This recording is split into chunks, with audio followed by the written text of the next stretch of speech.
Okay.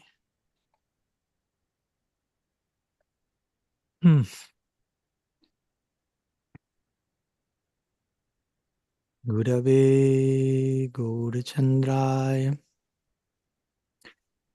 Radhikaya Tadalaye Krishnaya Krishna Bhaktaya Tad Bhaktaya Namo Namaha. So, pranam to all of you. Welcome from Switzerland. Still, we are here in the beautiful Alps. As you can see in the background, I was joking a few minutes ago that actually my background seems like a picture, not like a real thing, but actually it's a real thing. So hopefully someone passes with some bicycle or walking, so you realize that it's for real. So yeah, it has been a very interesting week here. Productive in the good sense of the term, going forward with the book on unconditional love, irreversible grace, as I like to put it. And we have been going through very interesting sections these days today, going through a very special section in Brihat Bhagavatamrita about Krishna's unconditional love, showed to Gopakumar in his previous life, and so on. And also we have some programs these days with the local devotees in nearby areas. We have been talking, as you may have seen, on Rupa Goswami in anticipation to his appearance day, and Julan Jatra yesterday as well, among other topics. So anyhow, very happy to be with all of you here today, and we'll begin. If there is any question, anything you may like to share, I see two raised hands to begin with by Pranada and Jamuna, so we can start there. Pranada, you can mute yourself, please. Hare Krishna Maharaj, obeisances, good to Yeah. see you. Simple question. I have a question about prayer. We often, or I am often approached to pray for others, and I'm not always sure how to pray. I feel uncomfortable, especially if someone is asking for certain kinds of prayers for health or helping a family member or anyway, whatever need they have. And personally, I don't make prayers like that for myself, but I also don't want to not extend love and affection. And I hear that prayer is powerful, and devotees who are sincere sadhakas, they're asking for prayers. So we have the example that Prabhupada gave us when he was very ill. He had us pray, "My dear Lord Krishna, if you so desire, please cure Srila Prabhupada." So we had that kind of a basis for what one might call intercessory prayer. But I guess I feel also that was a prayer for a certain devotee who was exceptional, who we desperately needed for spreading Lord Chaitanya's movement and for helping us further in our bhakti journey, which was still very delicate and young. So anyway, I just would like your thoughts about this kind of prayer and how one might pray. I really feel very uncomfortable and unsure. Thank you. Yeah, I will say that in the question you presented, of course, there are a big part answer there. You already shared very important points that I agree with. Again, prayer, what it means, prayer, to begin with, because sometimes the other day I was hearing casually one devotee who was describing prayer as like us requesting things from Krishna, like very, how to say, taking from granted that prayer is about requesting things for Krishna. And I was surprised because, of course, that can be a form of prayer. I'm not discounting that. And Krishna himself in the Bhagavad Gita declares Artha Jignasa, Artharti, Jnani. No, different people approach me. Some people are, I don't know, interested in being relieved from affliction, in getting money, in getting this, and getting that. So I welcome all of them. Although there is a gradation in prayer, gradation in the approach. But to just limit prayer to that was a little bit shocking for me. Like prayer is just about asking things for Krishna. Sometimes we can kind of extend that mercantile, so to say, mentality to what you mentioned, like requesting other people to pray for us. It can be like a similar principle, like Krishna, please give me this, or save me for that, or protect me from that, or please, Prabhu, Mataji, whomever, Maharaj, Gurudev, pray for me, or pray for my uncle, or pray for this, so this happen. And it may be, again, I'm not saying it's always like that. It all depends on the background, on the intention, on the spirit. But yeah, it may be a way of trying to control the situation, basically.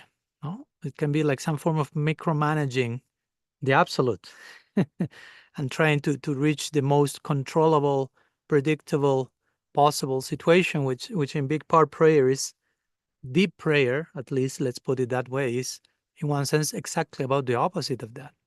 No, real prayer is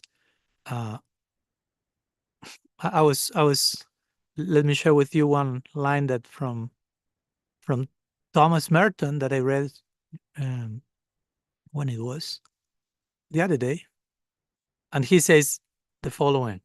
It's very interesting in connection to prayer. I shared yesterday in the class as well.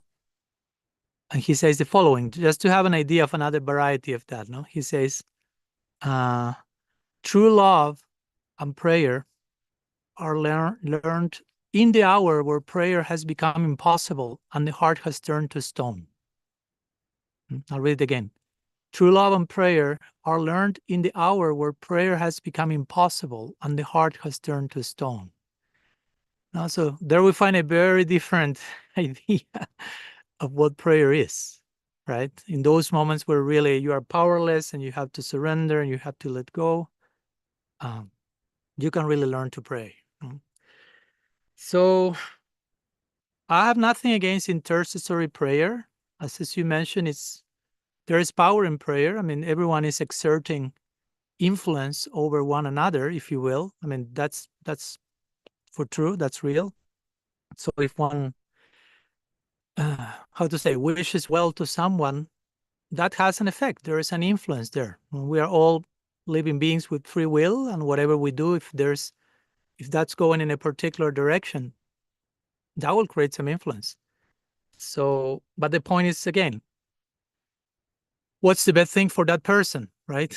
So I know it can be a little uncomfortable if someone comes and asks you, and it has happened to me as well, like, Maharaj, please pray for my whatever grandmother so she gets better, or pray for my brother so he wins the lottery. I mean, you don't know. And ultimately, yeah, one wants to pray for whatever is best for that person, and we may not know what's best for that person, because sometimes we are requested to pray for someone that we don't know. So if I don't know that person, how do I know what's best for that person? Of course, in a generic way, I can say the best for that person is to develop love, to get closer to God, to get closer to healing and communion.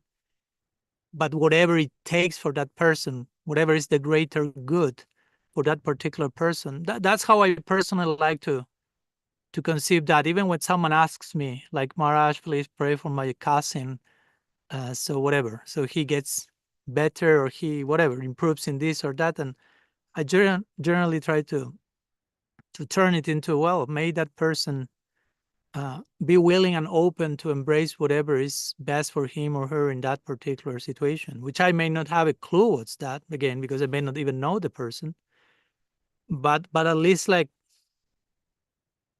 sending that well-wishing, no? Sending that good intention, which I think is not only good for the person who received the well-wishing, but it's good for us to enter into that space, no? To enter into a space where we wish well to other people, no? Where we really forget about ourselves, basically, and concentrate and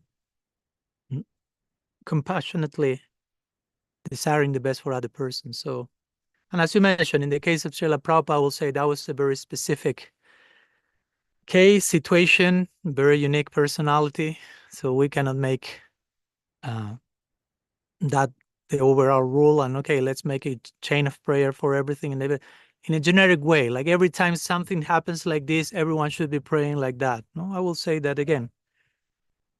We cannot compare ourselves with Srila Prabhupada, and he had some particular plan in mind. There was some empowerment through him. He was willing to serve in a particular disposition, as we know, and that happened.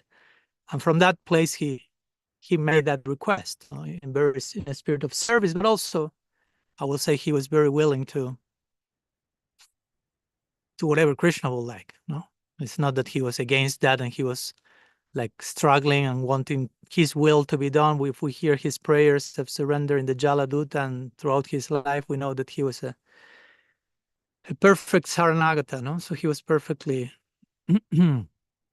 surrendered to that. But from that place, he also invited his disciples to enter into that space again, to experience the beauty of intercessory prayer. And I can be sure, as being you a disciple of Prabhupada and so many of them, how beneficial and how important, how magical, how connecting that was for them to engage in that particular service for the Gurudev. But yeah, that's what I will say. No, whenever some of those requests may come and we feel uncomfortable, I will say that we need to discard or disregard the request altogether. That just, even if we may not be able to tell the other person, no, I'm feeling comfortable with your request, I won't do that, or I will do that differently. We may not say that, but internally we can project the prayer in a way that we feel comfortable with, in the sense of if we feel that the request was a little bit manipulative, so to say, or mercantile or whatever, we can try to concentrate the prayer in the best possible way, which is, I think, is a very healthy exercise, right? Like, may the greater good come to you in this particular moment, and may you be willing to embrace that, whatever that is, whatever that takes, and trying to really be intentional, no? Because again, bhakti is intentional about all. Anukulena Krishnanushilanam. Anukulya Asha Sankalpa. Anukul means favorable. So it has a lot to do with the intention behind. So yeah, that what comes to my mind in this moment. I don't know what do you think, Pranada? Thank you. Further Just thoughts? just a couple comments. Yeah. I often thought of that prayer that Prabhupada gave us as his, him feeling our pain in face of losing him, and he was almost giving us some solace in what was inevitable. But it was kind of, I felt like it was responding to us and our need and our desire and our love for him. And yes, he was there to be of service, but that's how I took that prayer myself. I guess also, what I was thinking about in prayer is, so many of my sisters and brothers are dying, and especially here in Alachua, we have so many of them. So it's like, every other week or a month, someone is dying, and so they're in the dying process. And we know that death is such a crucial point of our life. And so many times prayers are coming out, and these are beautiful devotees. But I still feel appreciative of what you said, to pray with intention and affection, that they be open to their highest good, how Krishna is working in their life. Because the thing is that, this is not a small matter. It's a lot of suffering, and it's intense suffering. And they're seeking help. They want to surrender, but they're seeking help, and they're looking to the devotees. So I think it's an important part of our devotional life, and I very much appreciate you, giving this. It's almost like also giving me permission not to pray in the way they're asking me to pray, but pray in the way that I feel is represents my understanding of how I want to speak to Krishna, but also love my friends. Yeah. Thank you. Yeah. I was thinking about.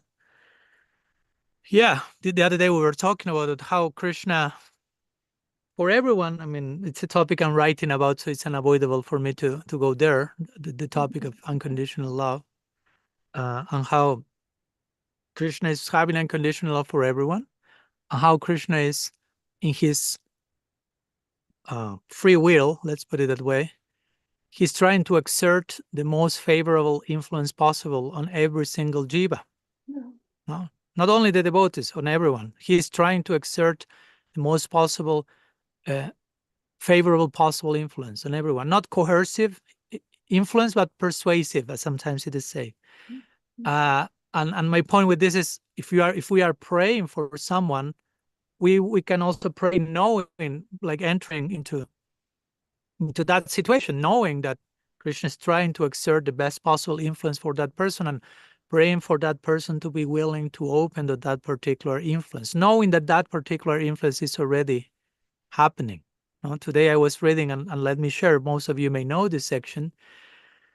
It's a beautiful section from Brihad Bhagavatamrita, where when Gopakumar meets with Krishna, Krishna himself is telling Gopakumar how much he endeavored to make Gopakumar came to him, how much concerned he was, and how much arrangements he made in his previous lives. Maybe you know this section. I will read it. There's just 8 verses. I will read them all in a row, which further highlights this particular principle of how much Krishna is operating from this perspective of the highest possible good for each of us. How important it is for us to step into that awareness, knowing that that's taking place right now, and when praying for someone, trying to have that presence. So he's saying to Gopakumar, beautiful verses. These are, for those who would like to study in detail, this is the second canto of Brihad Bhagavatamrita, 4th chapter, verses 81 till 87. So, Krishna says to Gopakumar, welcome, my dear child. I am fortunate, most fortunate, to meet you here. For so long, I have been eager to see you. My dear friend and darling, you have passed many lifetimes without paying any attention to me at all. For so long, hope had me dancing like a fool, thinking, perhaps in this lifetime, or this, or this, or this, he will finally turn his face toward me.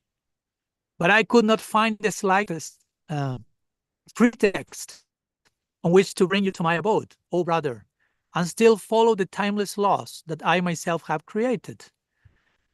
From this, I realized the absence of mercy on my part and became agitated. Anxious as to how I could obtain your mercy, I transgressed my eternal code of conduct and arranged for you to take your current birth in the sacred district of Govardhan, my most beloved abode. And I, my dear child, became your guru, known by the name Jayanta. Today you have perfectly fulfilled the desire I have harbored for so long. Please nourish your happiness and mine by staying here forever. Jai. So that's the God we worship, right? That's a God of unconditional love, irreversible grace. So that's how Krishna operates, and that's not only Gopakumar. Again, that's Gopakumar's kind of a template for each one of us. That's how Krishna is feeling for each one of us. Like Srila Siddhar Maharaj will say, the loving search for the lost servants. Like Jesus will speak in terms of the lost sheep. So yeah, I think it's good when we have friends or brothers or sisters, whether going through passing away or in difficult situations, and we want to pray for them with the most well-wishing spirit, also to do so from that place, to be entering into the space of knowing how well-wishing Krishna is already being for them, how many arrangements, how many things he's trying to do as much as he can without interrupting our free will. And from that place, contacting that, we can pray those, may he, she, them open to that particular well-wishing, right? Like the GPS example we gave the other day, right? Like we are driving and the GPS says turn right, and we turn left, and the GPS will say recalculating, and will give us the best possible scenario according to our last worst possible choice. So that's how Krishna operates. Every time we turn in the wrong direction, he's recreating, recalculating, and creating the best possible situation, for us to get closer to our goal. So yeah, prayer is beautiful if we approach it with this type of things, being aware of this type of things, of course, understanding who are we approaching in prayer, basically, because in one sense prayer is approaching the all compassionate, the all merciful, sweet absolute. So becoming properly aware of that gives so much presence and power to our intercessory prayer in this case, I will say. Yeah. Thank you, Maharaj. Hare Krishna. Thank you. Okay. We'll go to next. Raise hand from UK, Yamuna. Hi Krishna, everyone. It's lovely to be here with you all. So, kind of following on from Krishna's unconditional love. So, in one sense, this is a basic question, but I'm trying to understand it more from that position of Krishna's unconditional love. As you know, you've been emphasizing how he is made of love. He is nothing but love. So then following on to the laws of karma, action and reaction. And it seems like sometimes there's some really tough love. And as a parent, sometimes the tough love seems almost psychotic. Like if you start to look at the 5th canto, it seems downright evil, the love that's there. Of somebody who would say, oh, you're getting that reaction because of what you've done in a previous life.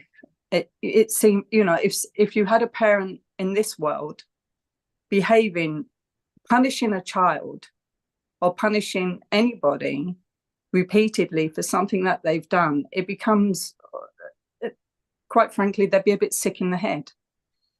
So then trying to understand Krishna's unconditional love, also in regards to karma, where we're getting punished for things that sometimes, or that we don't understand. Generally, we don't understand. We don't know where they're coming from. We have no memory of it, but we're getting punished for it. And again, I'm most probably being completely wrong in relating this. I'm trying to understand Krishna being made of love and only having our best interest at heart through love.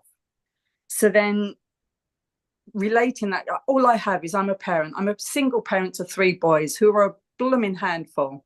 So I'm trying to relate everything on, which is maybe not the best position, but I'm relating it to how I've been.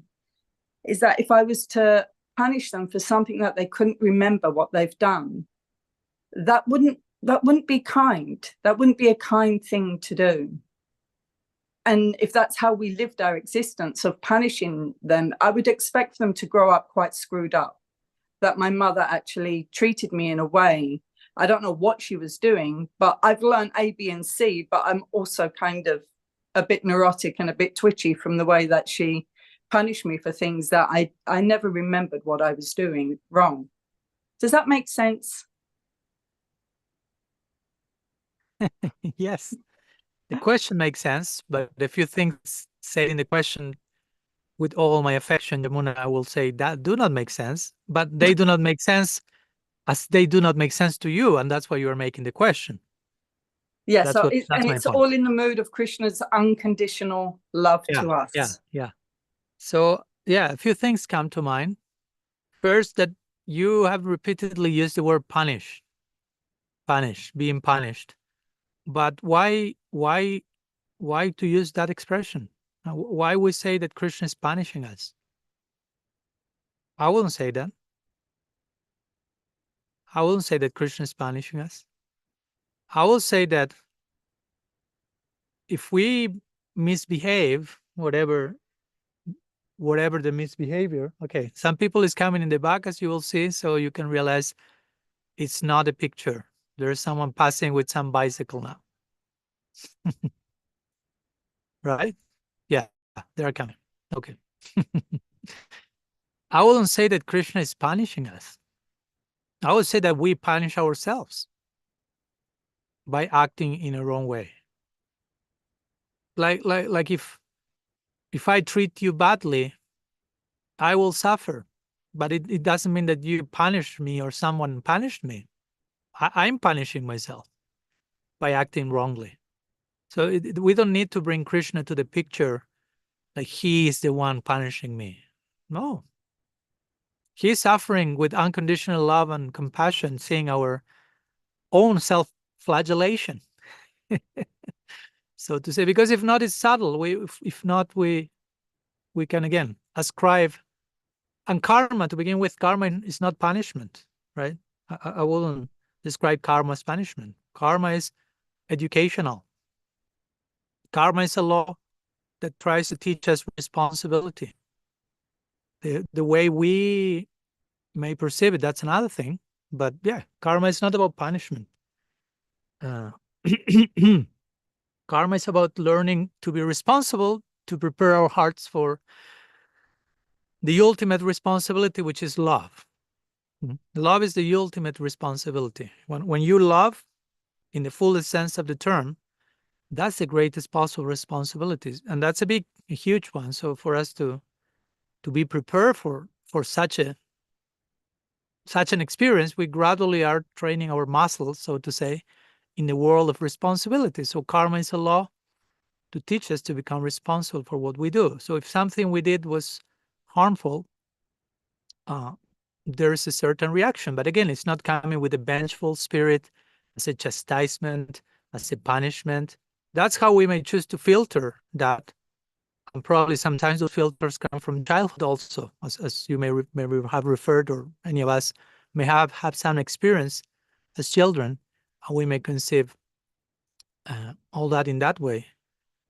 And something that a few things more that come to my mind, of course, are, of course, we may not remember something, but it doesn't mean that there's no reaction. Like if I get drunk and I don't know, I do a lot of nonsense, and the next day I wake up and I don't remember anything, I cannot say, "Jay, Krishna, don't send me any reaction because I was not aware of what happened. No, I was totally drunk."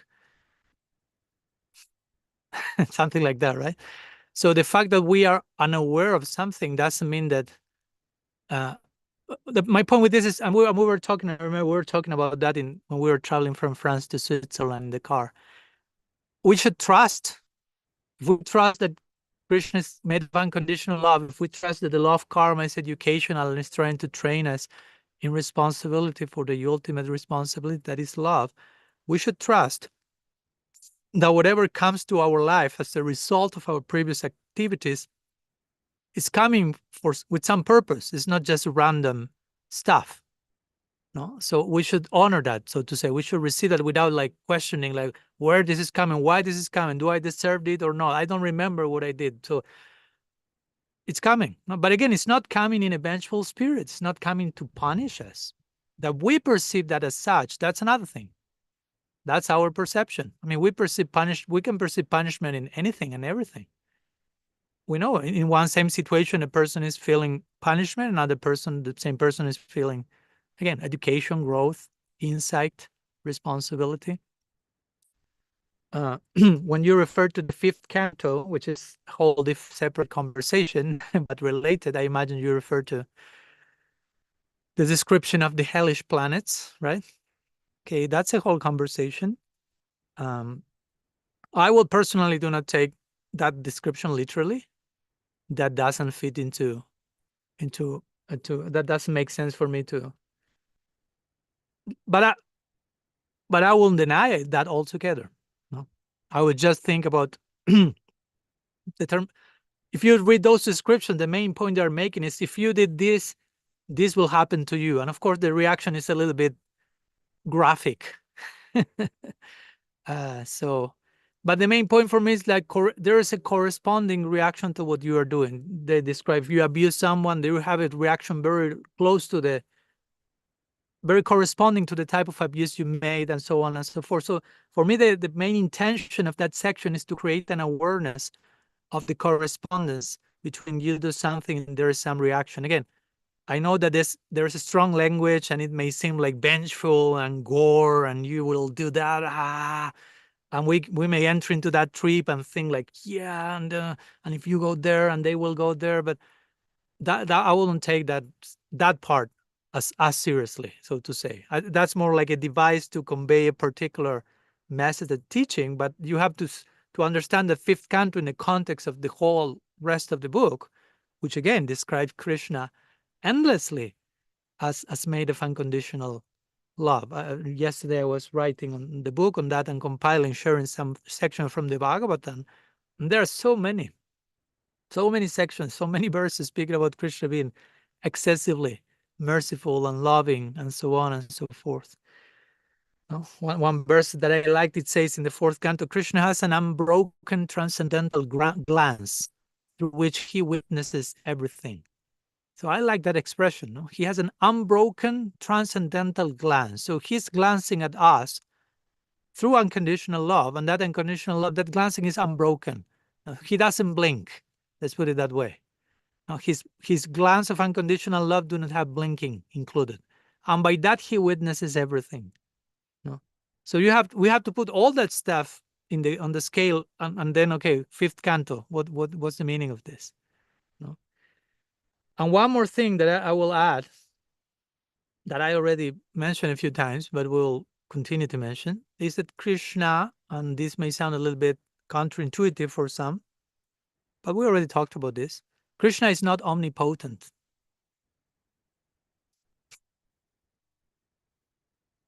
I like to see your faces for a moment now. Krishna is not omnipotent.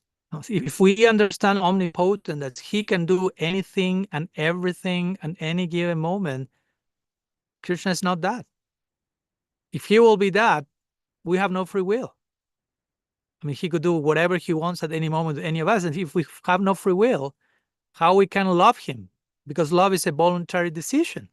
I choose to love him. But if I have no free will, I cannot choose. So my point with this, with Krishna not being omnipotent, is that sometimes the devotee will say, well, but if I'm a devotee, why Krishna is not coming and stopping this from happening and stopping this from happening and things like that, no?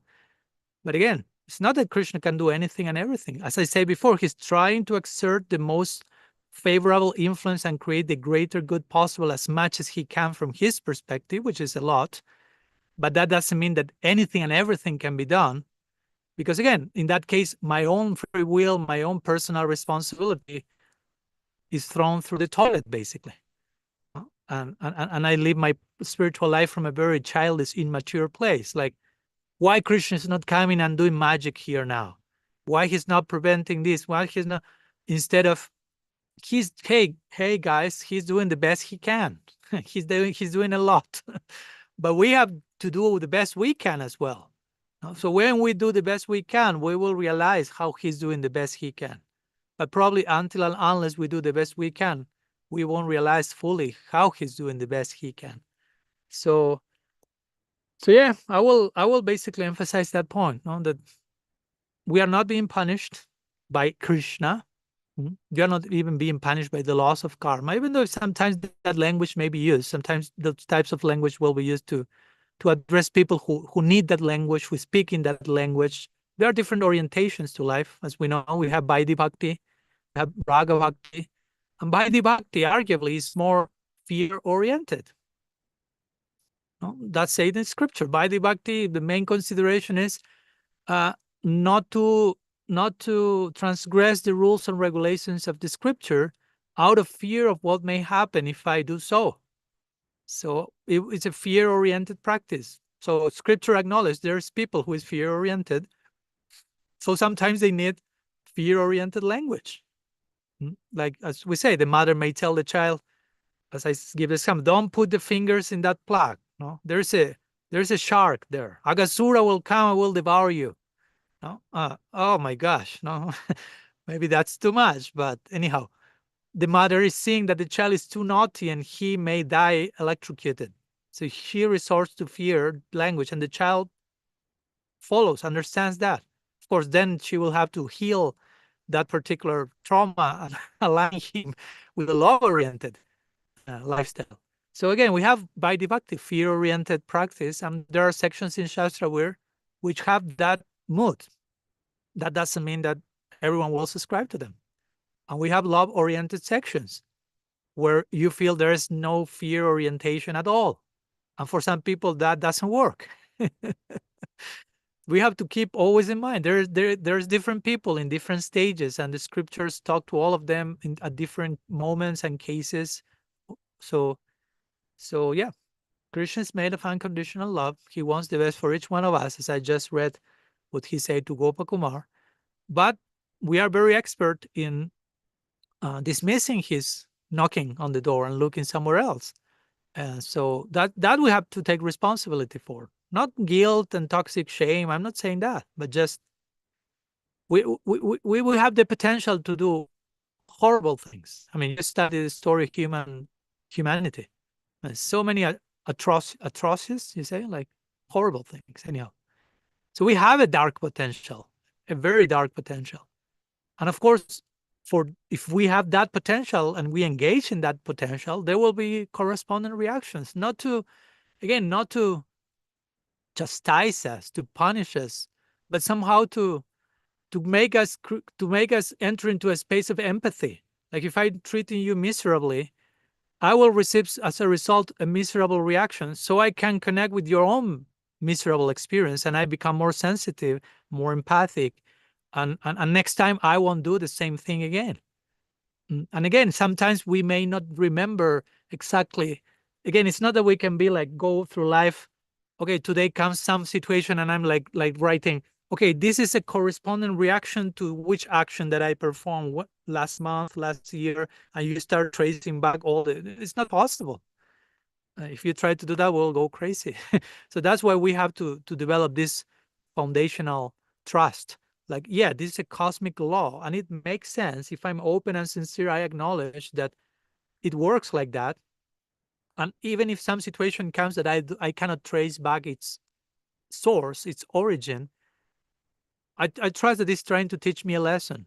And even if it's painful, okay, this invited me to be more connecting and more empathic with the pain of other people.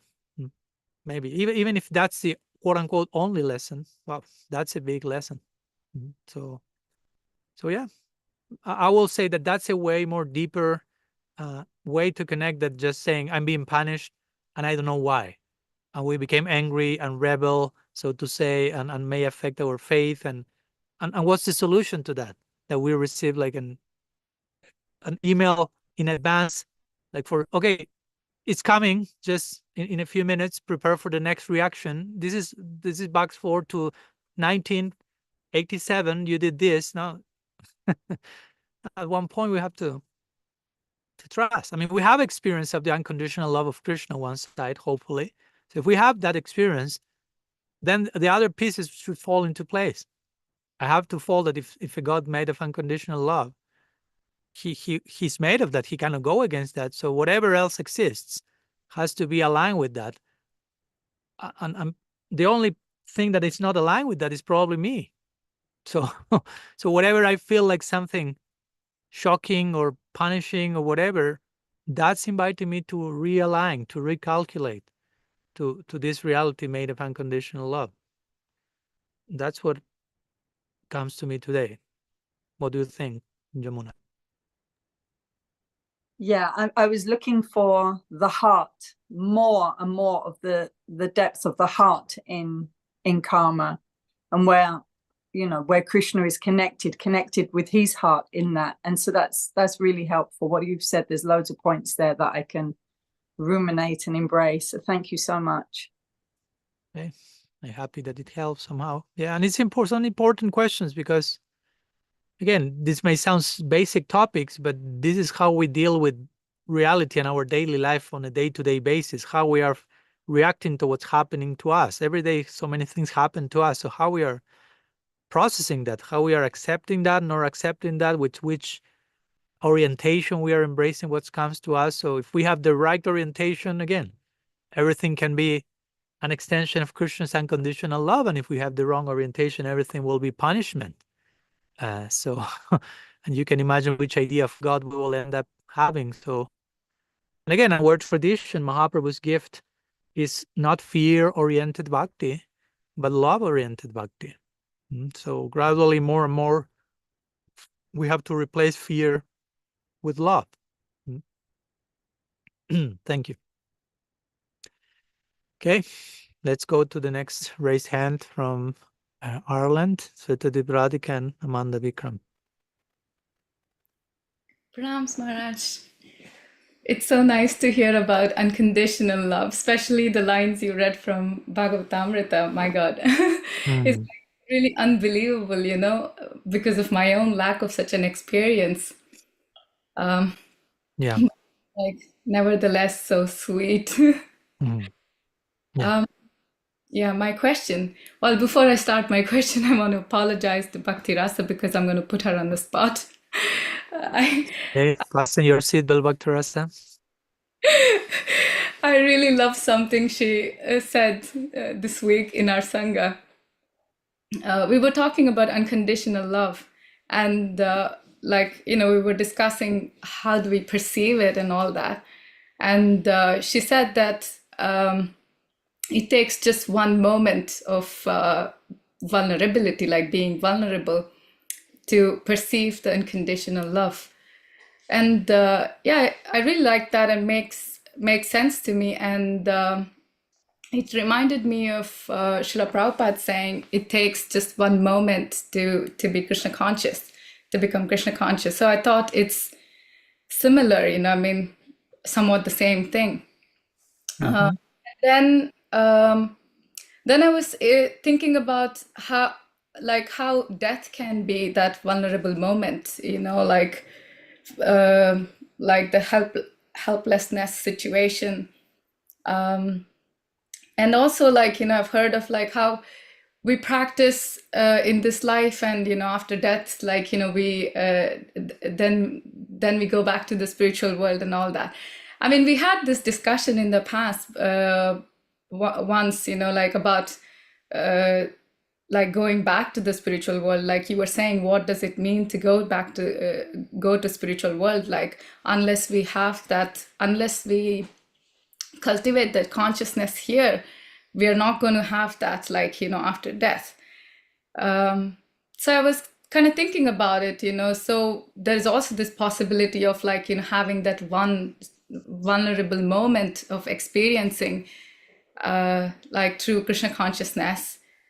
Like, I'm thinking, is that like a Jamila wake-up moment from where you have the realization and then you continue on from there? Or is it that, like, you practice and then you have that moment and then you're in the spiritual world?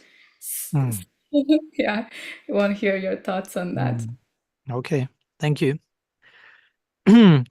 Yeah, my reply will be, it can be all of them. Of course, there is no one single way in which things happen, but I prefer to subscribe more. I will say that more the rule, and more, not so much the exception to the rule, but the rule will be more like having some ajamila moment, as you may have described, so to say, some aha moment that makes it before and after that, no? But it doesn't mean that immediately after that moment you are there, no? As we know, Ajamil had that epiphany, but then he continued, no? He continued living, he continued practicing, and eventually he attained the goal, so to say.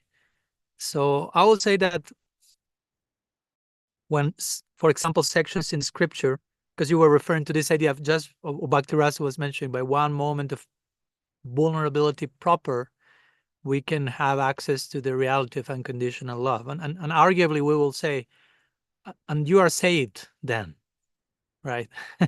You have experienced what's that.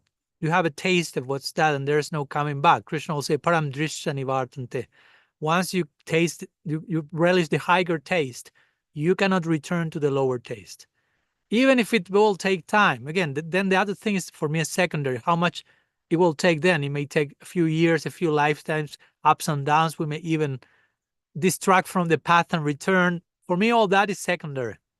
If you had a real moment of contact with unconditional love, with divinity, with however you like to call it, with that higher reality, and it's an undeniable experience, that no matter how much self-cheating you have on yourself, because we all have, that experience is so real that all your self-cheating put together doesn't amount to what you experience in that particular moment, which may have been a second, a minute, wherever. No, for example, I always recall Pranada or also many other disciples of Srila Prabhupada describing their first meeting with Prabhupada and the exchange of glances and the powerful of that presence, and everyone, almost everyone, tells me the same thing. So it's kind of like boom, no? An epiphany they had.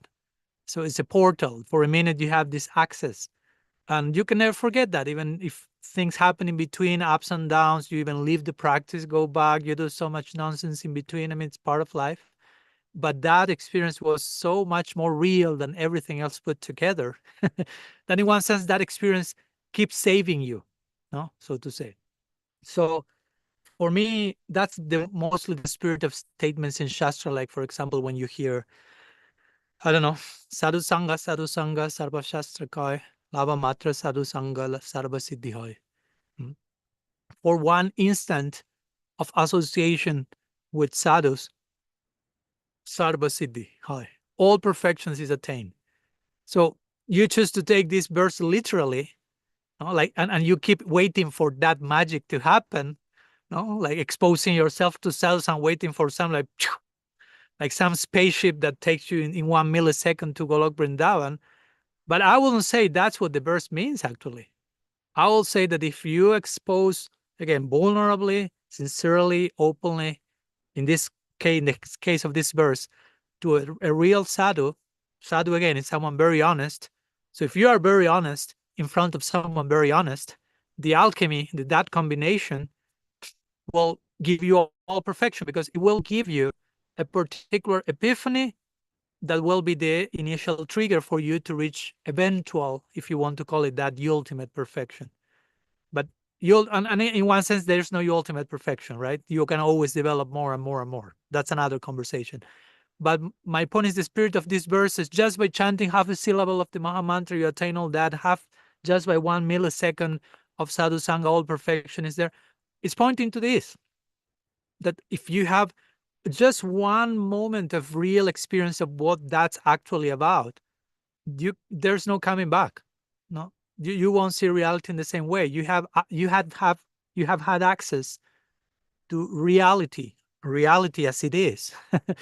So again, you have tasted the higher taste, as the Gita says. You cannot return to the lower taste, no matter how hard you try, and we try hard. So I will take these types of statements in that way, like Parikshit Maharaj. No, he will say to Sukadev, "I have 7 days to live. Is that enough time to attain perfection?" And Sukadev Goswami chuckled and say, 7 days, that's a lot. Just 1 second of full presence, it's more than enough. And again, for me, that's the spirit. Of course, Parikshit Maharaj, literally, after 1 week, he went to the spiritual world and everyone saw that. But I won't say that every single example has to be taken in that way. It can be taken in a more, I would say, realistic way. And for me, this realism also is good for us to practice from a more healthy place, because if not, we are becoming having over expectation for excessive magic, so to say, to happen. Like, when is coming this 1 second that takes me to Golok? When is coming this one moment that takes, and it's already coming. It has already happened, and it continues to happen. It has already happened to begin with. I mean, I can talk for myself in my own experience. Remember in chanting japa, even before I went to live in the ashram more than 25 years ago, and I cannot put it into words, but it was clearly Sri Nam Prabhu showing his full splendor and leaving me dumbfounded without knowing what's going on here. I mean, completely, all my functions collapsing, and having an experience that I haven't had from that moment again, so to say. And I would say that's what I mean here, even though I have not reached Golok Vrindavan, but I cannot forget that particular moment. So even if when I'm chanting, I may not be feeling the same thing I felt that day, I know how much is there in the name, even if I may not be able to fully grasp its depth and breadth. So those types of experiences are the ones that keep us going, especially on those days where we may be having a hard time, so to say, or having a faith crisis, whatever. No, we have to go to those undeniable chapters, no, that have really marked the trajectory of our journey forever. No? And those moments that no matter how much argument, how much doubt, how much self-cheating we want to bring to the table, those moments are undefeatable, so to say. So we need those moments, and I will say all of us have had some of those moments. If not, we won't be here. I will trust that. And that means we are already saved in that sense. Of course, not to become lazy and complacent, but that has set the journey in motion. And now we have just not to become brutally opposed to bhakti, let's say. And just the rest, bhakti herself, by her mercy, Krishna himself, they will carry us along. Guru Vaishnavas, the power of unconditional love, as we have just read before with Gopakumar and Krishna. I mean, there's so much positive impetus and influence positive winds trying to carry us in the best possible direction. We just need not to become too opposed to that. And success is warranted. Krishna says that so many times in the scriptures. Success is warranted. My devotee will never perish. There's no loss or diminution. I provide what you need, preserve what you have. I mean, do you want more warranty than that? He's given every possible warranty. And so many times he's saying, I promise you, you are my beloved, you will never perish. I will protect you. I promise, I give you my word. Almost Krishna is falling on his knees and begging us to believe him that he is not a cheater. And that's his humility. I mean, Krishna is the most humble person. He has no problem falling to the ground on his knees and begging us to believe him. I mean, he's willing to do that. Of course, it's not that we want him to see him to do that, but he's willing to do that. That's his glory. So, yeah, that's what I will say. I wouldn't take those one full moment of vulnerability of like something to be taken as immediate experience and where is the Vaikuntha plains or something coming, no? But just something that opens the door for the access of grace in a way that, yeah, we are embarking upon this journey in which there is no return, basically, right? Like Prabhupada Bhaktisiddhanta Saraswati will say, no, this is no return journey. No, accepting Guru means you go to him, to her with your return ticket. You gave the return ticket, and the return ticket is torn apart in front of you. Well, like, so to say. What do you think, Svetadip? Does it make any sense? Yes, Maharaj, it definitely does make a lot of sense. Just one thing I was thinking about, Yeah. like, what I mentioned about death, being, it's such a big event. And to me, I mean, I've not had the experience, but I'm just saying.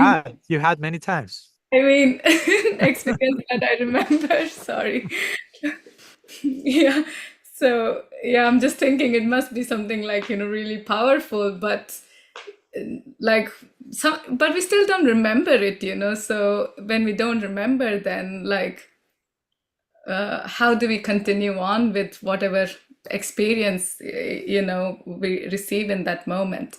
Like, if it's a moment that we experience, like in this lifetime, then like you were saying, you have that moment and then we keep going back to that moment, even in the days you don't, lack faith or whatever, So yeah, I was just thinking, like a death moment we don't remember, then how do we go back, like that? But yeah, everything else you said made sense. Yeah, I wouldn't say that we need, again, to remember everything we went through or we learned, because many of those lessons, again, become ingrained in our character, become ingrained in our personality. So it's not that we need to remember them, to resort to them, but they become part of our integrated wisdom, so to say. And that's who we are. And they're already there, having their function, operating practically. So it's not that we need to recall, okay, 3 lifetimes ago, I learned this particular lesson. That's why in this lifetime, I'm not in need for that lesson because I already learned it. It's already there. It's okay. Now I would say the awareness that we have in this lifetime is such that we can just learn the lessons that we need to learn in this lifetime, and not so much become maybe distracted about all the lessons we learned in previous lifetimes, all the things we went through or whatever. And regarding death in particular, although of course we will say, okay, I haven't had an experience of death in this lifetime, myself, although someone may have had some near-death experience, or of course some other people nearby of us dying, but firsthand dying, we could say, well, nobody has done so far, go through it in this body. But at the same time, what could be say was, okay, the way that we can have a trailer of death, so to say, we can anticipate the experience without becoming surprised by that, is by dying on a daily basis, not physically. I'm not promoting any type of suicide here, but dying to what needs to die in us. There, on a daily basis, we need to enter some fire where certain things need to be burned and reduced to ashes, and the real thing will shine more powerfully. So on a daily basis, prayer, we were talking about prayer before. Prayer is basically that. Prayer, Richard Rohr will say, prayer is a training in dying. Imagine that. Now, that may not sound so popular if one organizes like a workshop or something, like training in dying. No, but basically that's what prayer is. No, of course, dying to all the things we need to die, to all the false assumptions and biases and preconceptions and false designations and fears and doubts and attachments, letting go, trusting, of course, dying with the foundation of a very positive support, as we mentioned, Krishna's unconditional love. On that foundation, I can die to whatever is not that in me, right? So the more we die in this way on a daily basis, the more we are having a trailer of death. And when death, physical, biological death, so to say, officially arrives, it won't take us by surprise because we have already been training. So even in some cases, it's described that devotees, sometimes in the 8th chapter of the Bhagavad Gita, where it is a description of Taraka Brahma Yoga, where some yogis organize their lives to practice in a way to leave their bodies in a particular day, in a particular season, in a particular moment of the day, according to certain planetary influence, which is a form of trying to manipulate the situation so I can live in the best possible situation. And Prabhupada, if I'm not mistaken, it's Prabhupada in one purport, maybe someone else, somewhere else. But they say, well, but that's not how a devotee plans his passing, so to say. A devotee just immerses himself, herself in bhakti. And when the moment of leaving the body comes, probably he or she will not even realize that they left their body. So that's an interesting way of putting it. Imagine that, I mean, again, for many of us, it's like death. What will happen in that moment? How will I feel? And on the other contrary, it's like, oh, maybe you won't even realize that you left your body. It's like, whoa. Because yes, you ultimately, let's be strict about this. The only thing that happens at physical death, and I'm sorry if I sound too reductionistic, is the soul is changing vehicle. You are changing your T-shirt. No, on a daily basis, you have one T-shirt now today. But when you put another T-shirt, it's not big drama, right? It's not like existential crisis in the closet. Because, yeah, it's yourself. It's just another T-shirt. So, of course, we don't take death as such because we are not fully situated in who we are as an Atman. And that's why we feel that it's more than changing a T-shirt. But when you are fully established in your existence for who you are, that becomes so much, disappears basically. There's no actual death, technically speaking. It's just the soul's trajectory is unbroken. So if you are properly situated in your existence as a soul in connection to the divine, you are inhabiting an unbroken state of experience. Externally, the body is collapsing, all that stuff, but internally, again, we may not be there, and that's why we may be afraid or concerned or intrigued, but at least in principle, we should know what's actually taking place. And again, this lifetime is to prepare for that particular moment, of course. So it's very healthy to live our life with an awareness of death, and not an awareness of death only, again, that day, but how to die today. No, to which do I need to die today? Maybe we can ask that question to us every single day. To what do I need to die today? Not tomorrow. Tomorrow will be something else. In 10 years, it will be something else. So today, What's the corresponding embrace of death today? My daily embrace of death. You can put it like that. Daily embrace of death meditations. You can even have a skull on your table to remind you of of that lesson. There's people who do that. I know many of them. So yeah, one way or another, trying to befriend the reality of death. Death is not a problem. No? And as I like to say, you have this famous mantra, asatuma satgamaya, tamasuma jyotir gamaya, mritirma amritam gamaya. Famous Vedic statement. Asatuma satgamaya. From non-reality, go to reality. Tamasuma jyotir gamaya. From darkness, go to light. And finally, mritirma amritam gamaya. From death, go to immortality. So the word for immortality is amrita. Also means nectar, as we know. Amrita. So interestingly, the word amrita, which means immortality, includes the word mrita, which means death. So the implication is, if you want to get amritam, immortality, you have to go through some form of mritam, through some form of death. Again, internal death, which are the layers that I need to, like the skins of the serpent. The snake is shedding the skin, which is my daily shedding of the skin today, which is my daily mrityam, my daily death, to get a step closer to immortality, and so on and so forth. And again, when the official moment of leaving this body comes, probably we will not even notice. And if we notice, and even if you are scared, that sometimes they will say, well, what if I get all freaked out in that moment and I forget Krishna? Okay, that may happen, but something else will happen, which is Krishna won't forget you.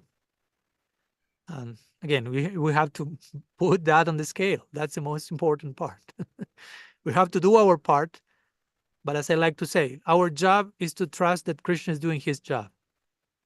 So Krishna is already doing his job, his business. He's nourishing us, loving us, trying to provide the best for us. He's never failing at that. So our job is to trust that, to have deep faith that that's what actually taking place.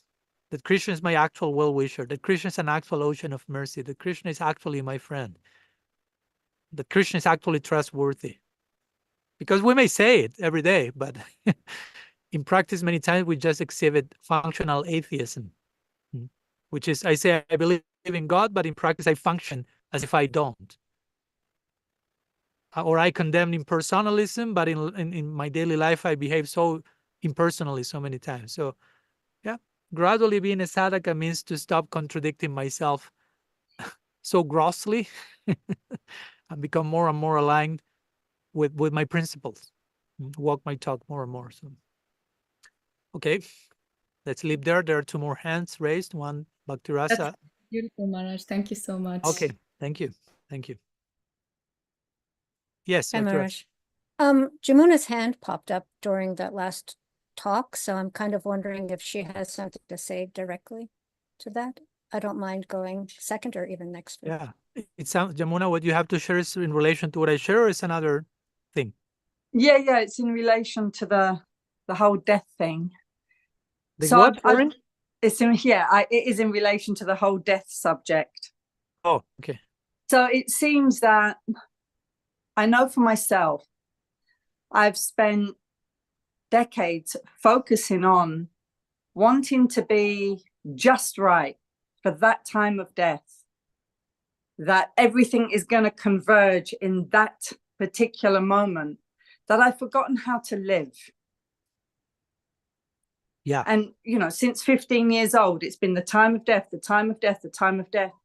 And I have forgotten how to actually live in the gift that Krishna has given me now, and seeing him here and now, but wanting to get the holy name, manipulate somehow or another to get the holy name, trick myself into, you've stubbed your toe. What did you do? Did you go ouch, or did you go Hare Krishna?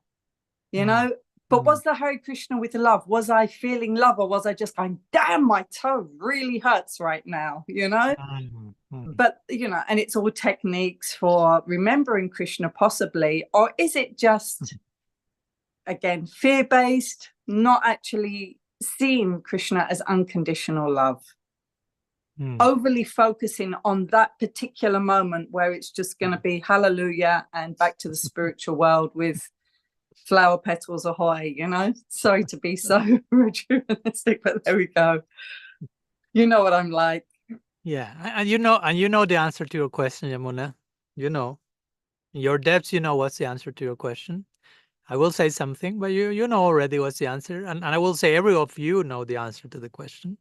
So in one sense, what I will say is just redundant, but I will say something. But yeah, basically, it's what we just mentioned. No, it's not that it all depends on what happens in that precise moment of death.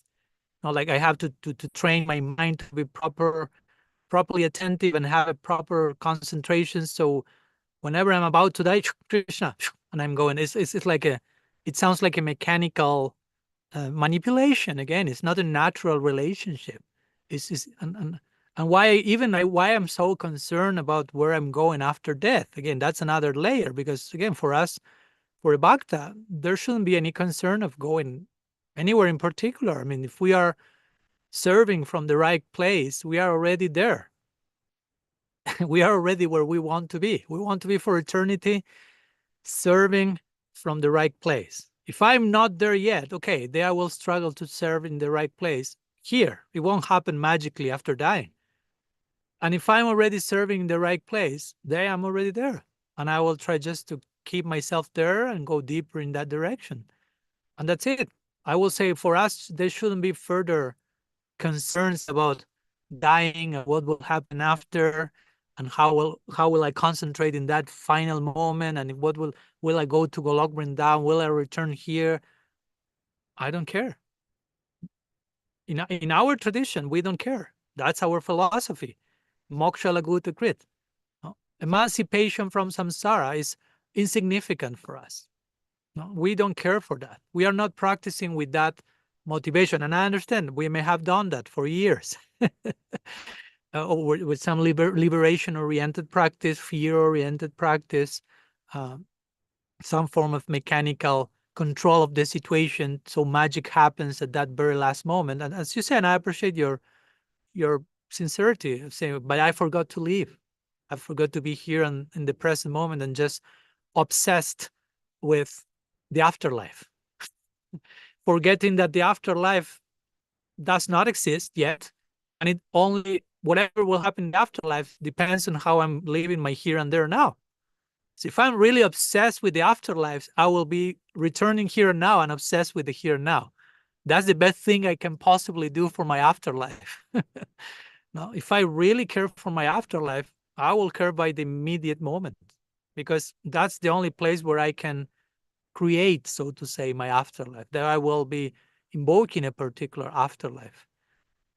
And again, we don't care for the afterlife. We care for the here and now. We care, I mean, the only present moment is the place we will be existing forever. So I wouldn't suggest letting our minds go into the future and staying there and projecting and living.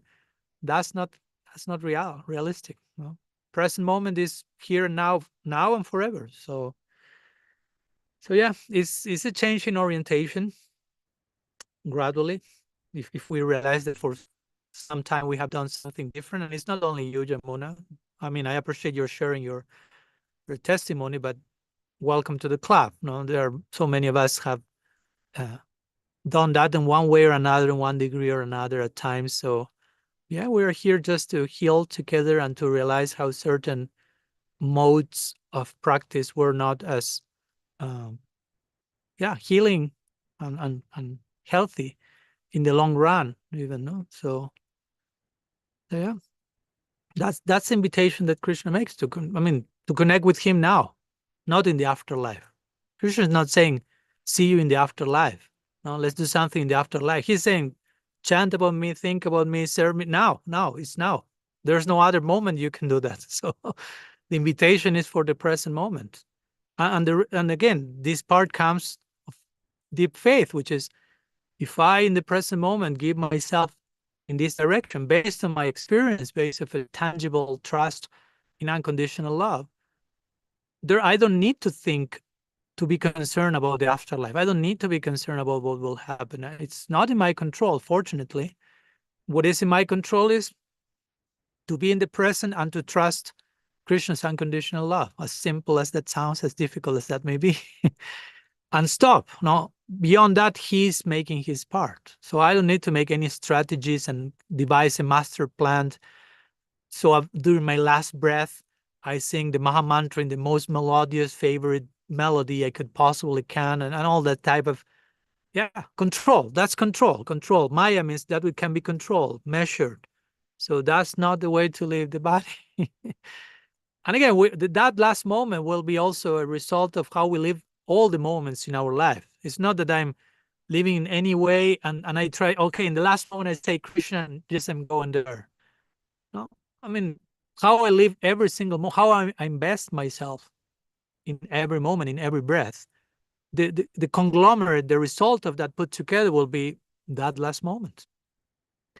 And again, if we are trying to be honest and have some integrity as devotees and human beings, we have to trust that Krishna is an ocean of mercy and he will help us and there is nothing to fear. And we shouldn't be like calculating, what if I fail? What if I, like, again, it doesn't all depend on us. No? It's not that the whole of reality is on our shoulders. No? We have to take responsibility, but also part of the responsibility is knowing when not to take more responsibility than what we can. No? Because sometimes taking over responsibility sabotages our proper taking of responsibility. So we need to take proper responsibility, and when we reach our limit, our adhikar, as much as we can, that's it. That's responsible to acknowledge that. So that this is part of this, no? Like one part is up to us, another part is up to Krishna. So we have to let Krishna be Krishna, because if not, we are trying to be Krishna, and that's not our philosophy. Yeah.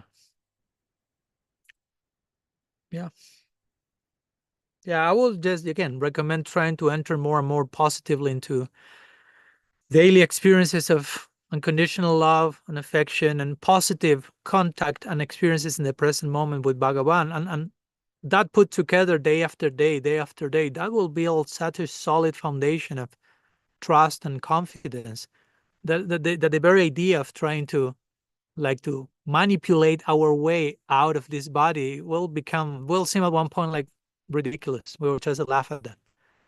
But if now it still is a concern, so I will say, yeah, we have to counteract that fear and calculation with more and more grounded day-to-day present moment experiences of the positive content of Krishna consciousness, the grace flowing through the name, through Krishna, through all the channels that are coming to us, which is everything, if we are open to that.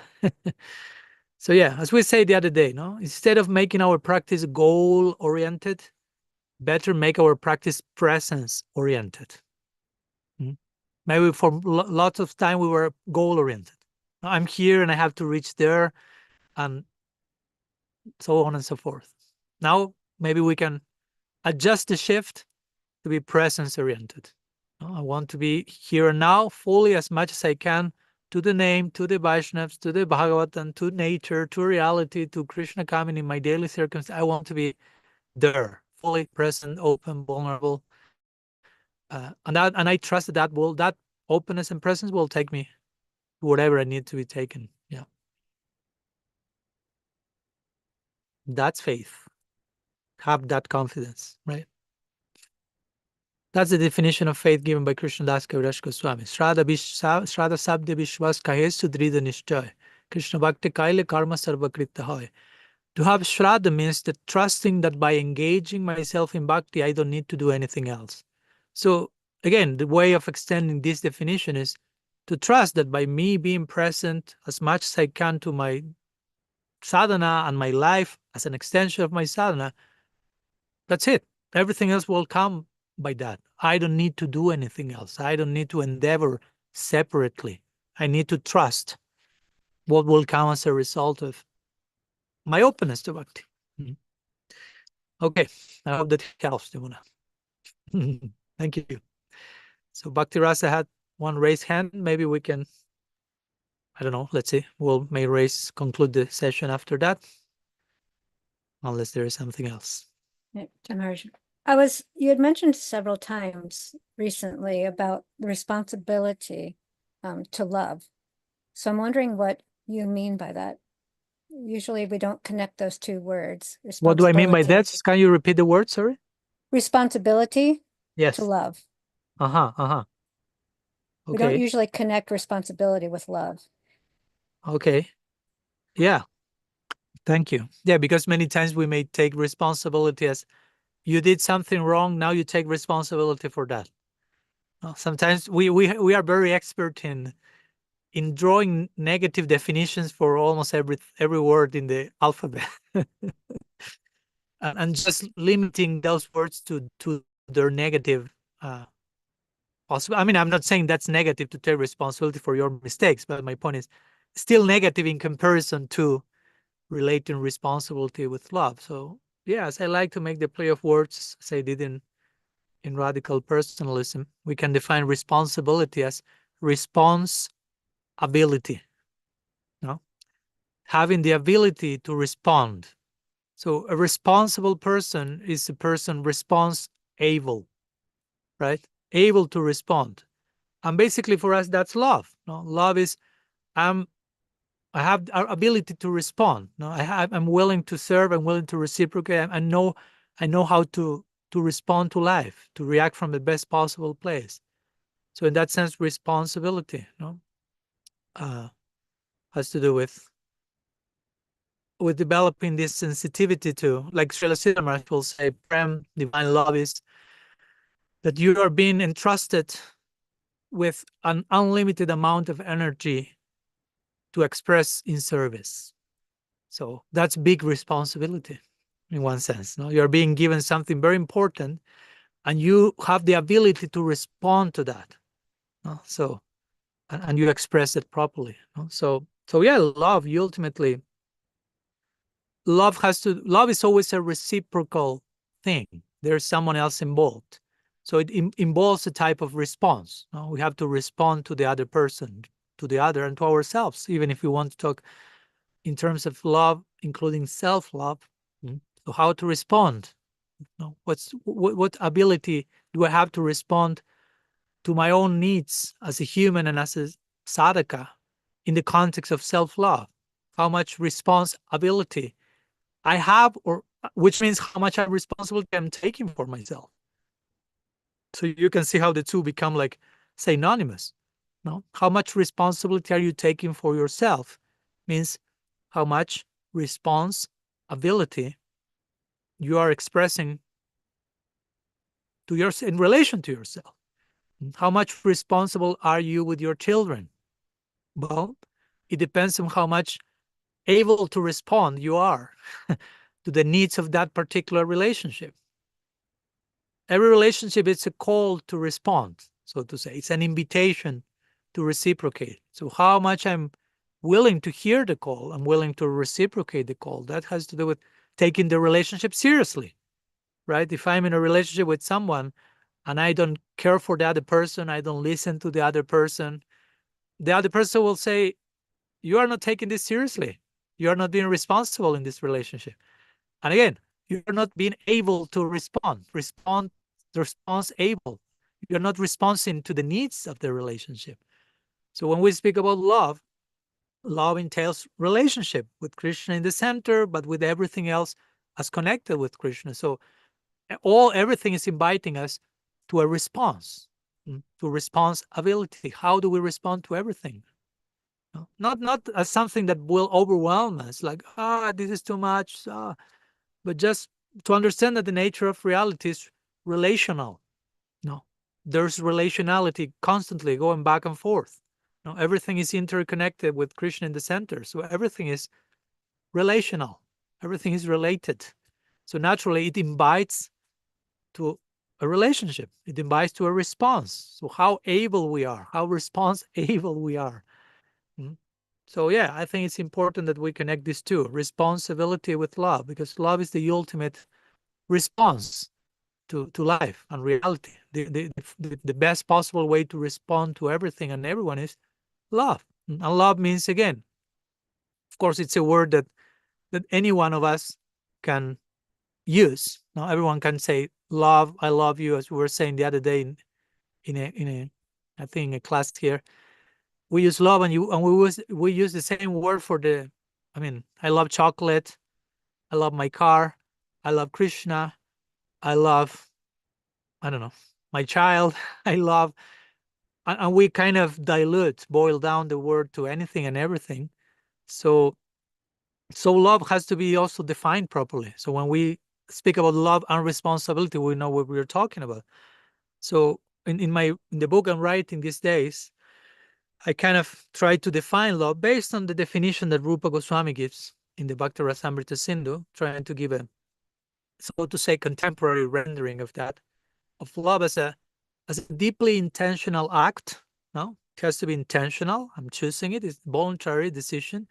Is devoid of ulterior motives, no? devoid of a selfish agenda, and it's aiming at promoting the highest good for the beloved, no? For the object of my love. So that could be, for me at least, a coherent way to speak about love. No? A deeply intentional act, devoid of ulterior motives, and aimed at promoting the highest possible good for the beloved. So when we play out the implications of that, of course, the word responsibility comes to the picture. No, because but that's what gives our lives meaning and purpose. That's the thing. No? If we do not learn to become responsible, response-able, we don't learn to love, life becomes purposeless. Life becomes totally devoid of meaning. And that's when we start to think, I may better kill myself. No? That's when people start to consider those opportunities, because they consider I will be better off dead, disappearing, than how I'm now, because life is so unbearable without meaning and purpose. Again, meaning and purpose comes by learning to respond to the call of life. Like, I think Viktor Frankl will say that famous quote from The Man's Search for Meaning, and maybe I cannot recall it properly, but something like, sometimes we may ask, what life wants from me? And he will say, no, actually life is asking you about that. No, like, but I'm not saying it literally. No, but like his main point is, like, life is interrogating you. No, reality is asking you a question, and we are invited to respond. So again, it comes from response able. So yeah, thank you for the question. And I think it's a whole, we have to make a whole case for redeeming words like love and responsibility, and learning to put them together, and not just responsibility as something negative or something has to do with one particular thing, and love only limited to chocolate, so to say. And learning to combine these words so each of them give further meaning to the other. Now, when I connect love with responsibility, I gain more like what's love and what's responsibility. So, and both of them can be redeemed and can be expressed in the proper way. So, okay, here Balaram Shakti sharing the quote from Viktor Frankl. Thank you so much. I will read it. It didn't really matter what we expected from life, but rather what life expected from us. And we needed to stop asking about the meaning of life and instead think of ourselves as those who were being questioned by life, daily and hourly. Our answer must consist not in talk or meditation, but in right action and right conduct. Life ultimately means taking the responsibility to find the right answer to its problems and to fulfill the tasks which it constantly sets for each individual. Viktor Frankl Ki Jai. For those who have not read it, The Man's Search for Meaning, that has to be in the top 10 list for sure. Very powerful book, incredible. Okay, so we touch upon that high note, sweet spot of love and responsibility. I think we can put our discussion to rest, not to sleep forever, but just to rest. I mean, while we ruminate and continue to process whatever came today. And looking forward to meet you all next Saturday.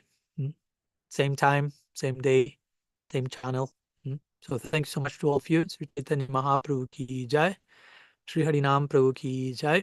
Shri Shri Gaur Nityananda Gaur Gadadhar Ji ki jai. Shri Shri Radha Mohan Radha Govinda Dev Radha Gopinath